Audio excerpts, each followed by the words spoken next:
you accepted the fact that God is God, and you're willing to follow Him wherever He leads. Perfect submission. All is at rest. I am my Savior, and happy and blessed. Watching and waiting, looking above, filled with His goodness, watching His love. This is my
This evening I'd like to share with you some thoughts of peace and hope.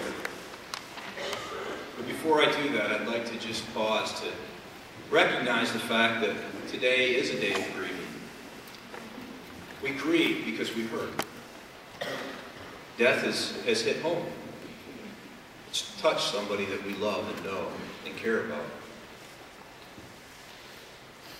God made us to be in relationship with each other. He created us to be in a relationship with other people. And when that relationship is lost because of death, we hurt. When that relationship is lost, we feel pain. We grieve. And it's because of your love for Matti that you hurt today. It's because of what he meant to you and the role that he played in your life, the place that he had in your heart. We're all walking on a path that we never would have chosen to walk on. But we're walking that path together.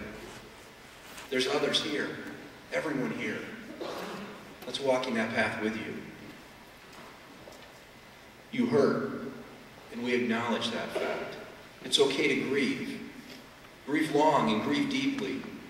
Don't run away from it. Don't treat it as if it were a stranger that you can just send away or deny. Grieve what is lost.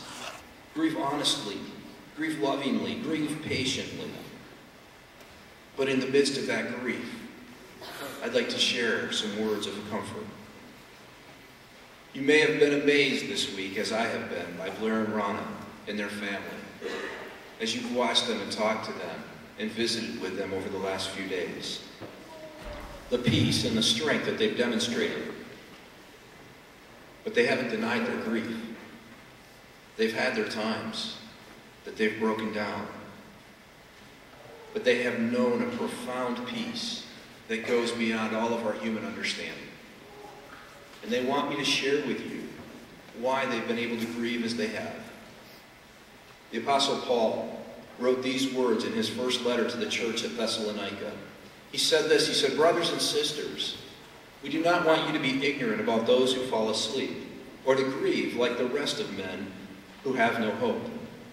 We believe that Jesus died and rose again, and so we believe that God will bring with Jesus those who have fallen asleep in him." The Apostle Paul says, I don't want you to be ignorant. There's something I want you to know. There's something I want you to understand about death. And it's interesting that Paul uses the words fall asleep when he refers to death. These are the same words that Jesus used when he talked of his friend Lazarus. Physical death is only like sleep to those who believe in Jesus Christ. It's brief and temporary. But Paul says this, he doesn't say that we don't grieve.